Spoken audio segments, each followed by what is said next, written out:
Donald Trump takes home the FIFA Peace Prize. Thank God it's not one of those silly participation trophies. This is just another day.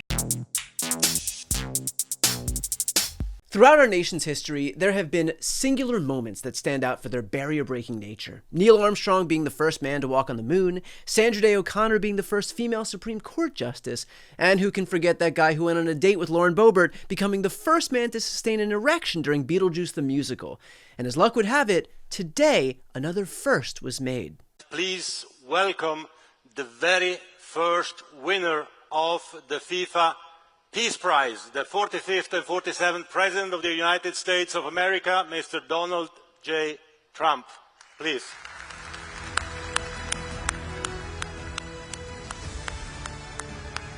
Thank you very much. This is truly one of the great honors of my life. Ah yes, the FIFA Peace Prize, almost as prestigious as Major League Baseball's prize for maritime engineering and the National Bowling League's Pediatric Oncology Award. It's not a real thing. The only reason Donald Trump is even being awarded this prize is because of much of next year's World Cup is being held in the United States, and the head of FIFA, Gianni Infantino, knows he needs to kiss Trump's ass if he wants the tournament to go smoothly. In fact, the announcement of this incredibly important Peace Prize was so hastily arranged, it, quote, surprised several of the body's most senior officials, with one saying that they had no idea boosting the ego of the world's most insecure leader was even part of their...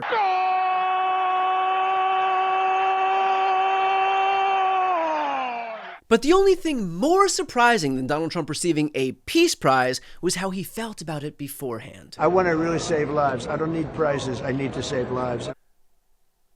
I'm sorry, what's that now? You don't really need prizes? Are you fucking kidding me?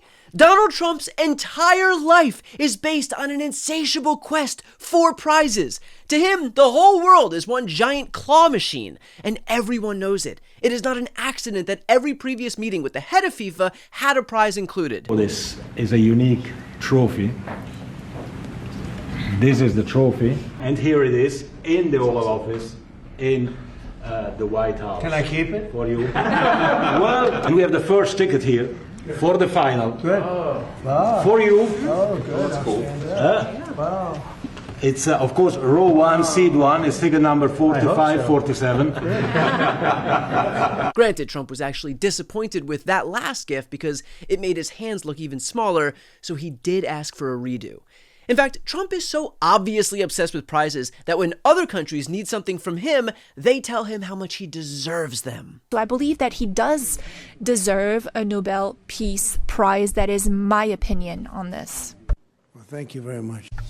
I think President Trump deserved to have a Nobel Peace Prize. I present to you, Mr. President, the letter I sent to the Nobel Prize Committee. It's nominating you for the Peace Prize, which is well-deserved, and you should get it. Thank you very much. This I didn't know. Yes, because of all that peace that Donald Trump has brought to the Middle East. Thanks to him, that place is just one giant desert of tranquility.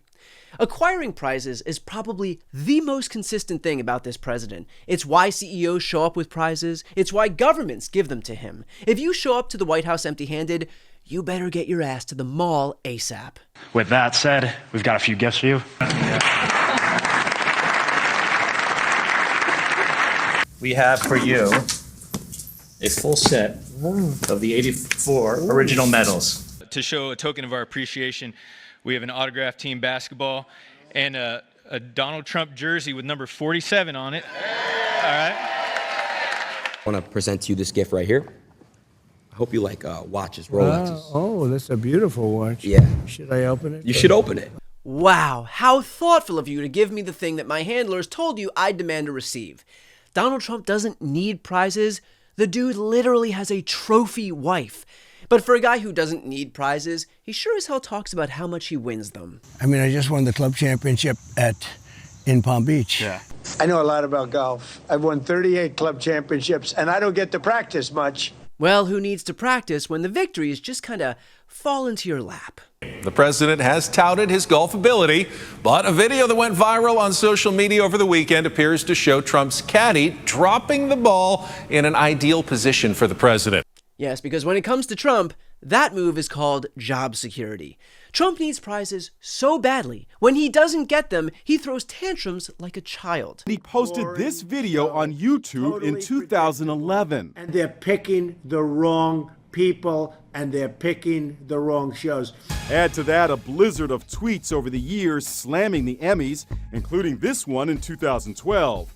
The Emmys are all politics. The Apprentice never won, even though it should have many times over. There was even a time when he didn't get an Emmy for his TV program 3 years in a row, and he started tweeting that the Emmys were rigged against him. Should have gotten it. Yup, but instead you got access to the nuclear codes, and it's still not enough. The truth is, Donald Trump's need to be lavish with trinkets, awards, and prizes is all rooted in his massive insecurity. This is a guy who, deep down, is well aware that he is a fraud, and so he needs a constant stream of validation, which comes in a myriad of forms. World leaders and CEOs arrive at the White House with bags of golden goodies for Trump because he has established a precedent that it is the only way to curry favor with him. Honestly, it'd be nice if someone had the balls to just hit the nail on the head and give him a mug that said, "World's best incredibly insecure president." One would think that for a guy whose entire life has been about prizes and winning the presidency for a second time would be enough to fill that hole inside him.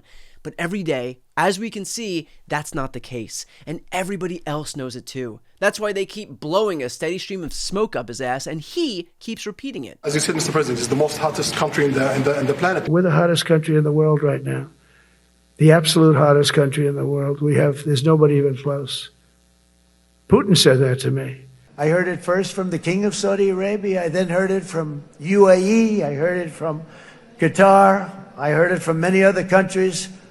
A year ago, the United States of America was a dead country.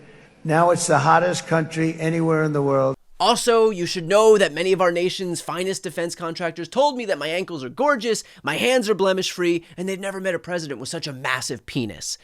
It is impossible to imagine a world where Donald Trump merely does his job without bragging about it or claiming that he's not getting enough credit for it on a minute-to-minute basis. He needs prizes and praise to distract himself from all of his shortcomings. There's a reason that other presidents didn't need everyone in the world to suck their dicks. Barack Obama, FDR. Yep, neither Barack Obama nor FDR needed that.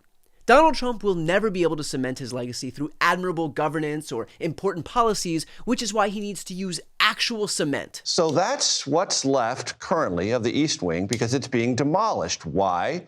To make room for a very large and separate ballroom. Sure, Americans won't be able to afford healthcare, rent, or groceries, but they'll always remember Donald Trump as the guy who built them a lavish ballroom that they were never allowed to enter. While Americans watch our economy fall into disarray, our education system get dismantled, our history books get rewritten, and our Constitution gets shredded, the only thing Donald Trump does is keep his eyes on the prize. Before you go, if you enjoyed this content and you want to see more and support independent media, please subscribe to this channel. The subscribe button will be right here on the screen.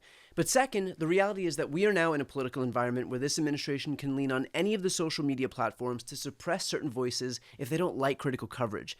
That means my longevity here is in the hands of a few tech billionaires who are already making it clear that they are willing to cater to this administration.